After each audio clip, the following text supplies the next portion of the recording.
uno. Bien. Ok, nosotros les vamos a exponer sobre nuestro proyecto para el curso de diseños de experimentos. Nosotros hicimos un diseño factorial de 2 a la 3 que intenta explicar, bueno, que es sobre aplicar la aplicación de un diseño de experimentos, el estudio de la probabilidad de detección de atmósferas en exoplanetas. Los integrantes somos Marlene Espinosa, Mónica Meneses, Alejandro Quesada y Juan José Villalobos. Siguiente.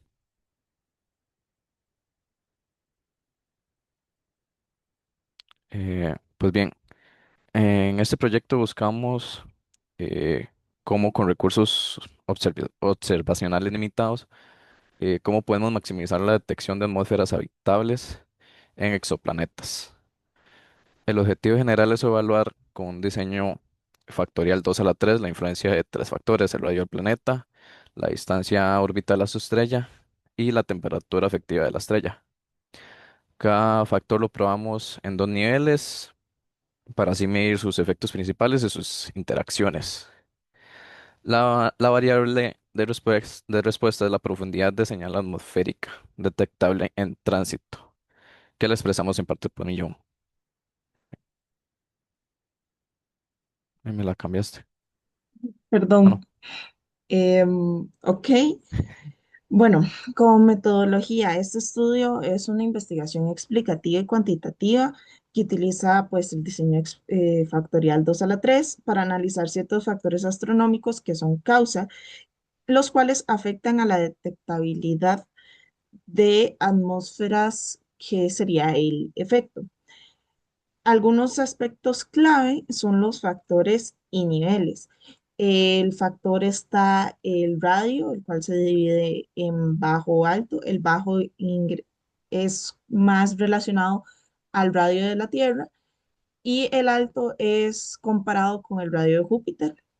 La distancia hacia su estrella, el bajo es 0,5 unidades astronómicas y el alto es 1,5 unidades astronómicas. Y como temperatura estelar es la temperatura de la estrella, como tal lo dice el nombre, el cual el bajo es 4000 Kelvin y el alto es 6000 Kelvin. Nuestra muestra fue una población de casi 6000 exoplanetas obtenidas por medio del archivo de la NASA. Nuestra muestra es de 24 planetas, ya que hay 8 combinaciones y 4 réplicas por combinación. Sin embargo, este es un diseño incompleto, lo cual solo se obtienen 6 de 8 combinaciones. Como modelo físico, tenemos que calcular un determinante, eh, más que nada porque esto es más efectivo para la variable de profundidad de la señal atmosférica en partes por millón. El- para ello, se ingresaron datos fijos, lo cual es la longitud de la estrella, la temperatura equivalente, la gravedad, entre entre otros factores.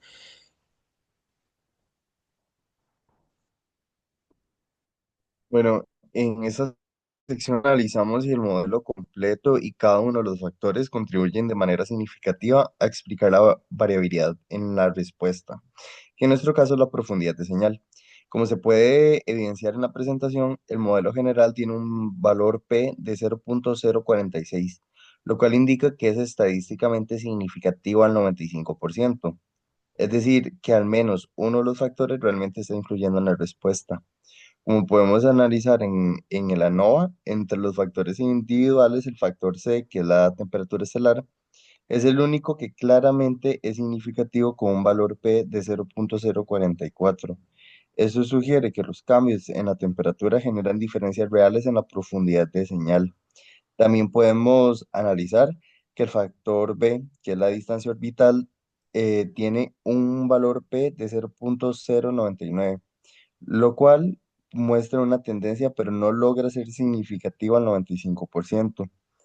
El factor A, que es el radioplanetario, tampoco es significativo. Eh, También Cabe destacar que no se detectaron interacciones significativas, lo cual simplifica bastante el modelo, que es que los factores actúan de una manera independiente. Podés seguir en la presentación.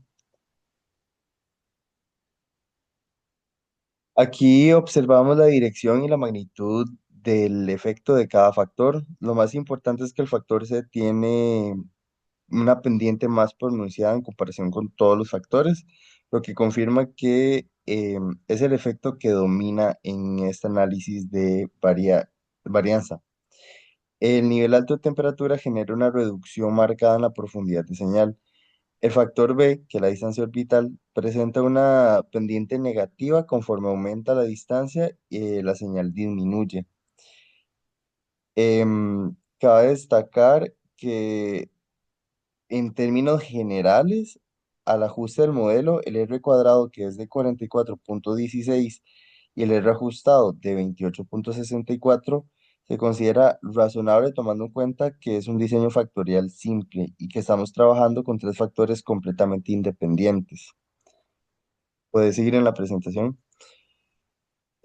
Para el diagrama de Pareto estandarizado nos ayuda a visualizar esta jerarquía de todos los efectos. Los resultados confirman que lo que vimos en el ANOVA, que el factor C es el factor dominante seguido por el B y finalmente el A. Las interacciones AB, AC y BC se encuentran claramente por debajo de los límites de significancia, reforzando la idea de que los factores actúan sin interacción relevante. Bueno, es muy importante verificar si el modelo es suficiente para explicar los fenómenos y las interacciones y por tanto vemos en la gráfica de la normalidad que los datos tienden a ser normales. En la de residuos versus ajustes vemos que hay varianza alrededor de cero y podemos ver que en el histograma sí se sigue una forma de campana con algunas diferencias de simetría. Y en el último gráfico vemos que sí hay aleatoriedad. También podemos observar que hubieron números extremos, que fue en las observaciones 4 y 22.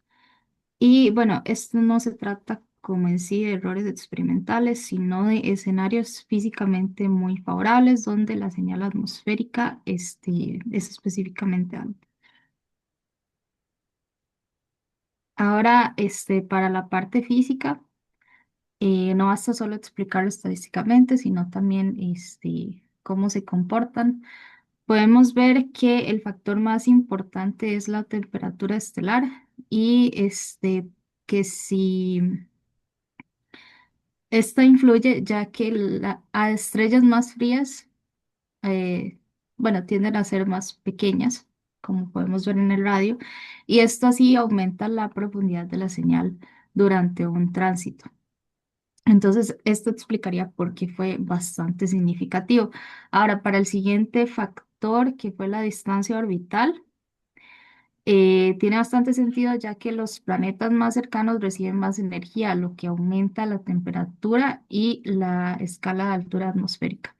Esto haciendo que la atmósfera sea más detectable. Y finalmente tenemos que el radio planetario no fue significativo y a pesar de que uno piense que un planeta más grande es más fácil de detectar, existe una compensación física.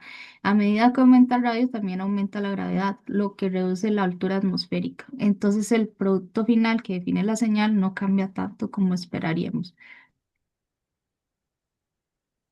Ahora, ¿por qué faltan dos combinaciones?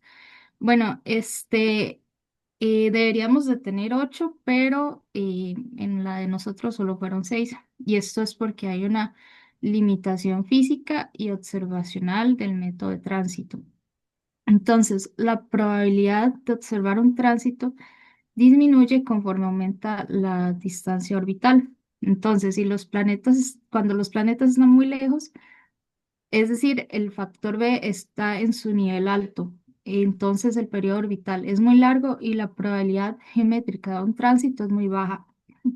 Y esto para nosotros implicó que en los datos reales de los archivos de exoplanetas de la NASA no existieran suficientes planetas que cumplieran con estas combinaciones para poder incluirlos en el diseño. Entonces, ya con esto nos limitó la estimación de algunas interacciones. Entonces, en otras palabras, no es un problema del estudio, sino una consecuencia del sesgo del método de tránsito. Ok, finalmente como conclusiones, primero tenemos que el modelo sí es significativo, explica una parte relevante de la variación de la señal y ronda un 44% del ajuste. Luego que el factor más influyente es la temperatura, las estrellas frías y pequeñas son mejores para detectar planetas, la distancia orbital tiene un efecto marginal, los planetas cercanos a esa estrella tienden a mostrar señales más fuertes, no vimos interacciones eh, claras entre los factores y que faltan dos combinaciones, que es por el sesgo geométrico de los tránsitos. Como recomendaciones tenemos priorizar estrellas frías y pequeñas, especialmente que sean enanas. Favorecer órbitas interiores dentro de lo que sea los límites físicos posibles y la habitabilidad.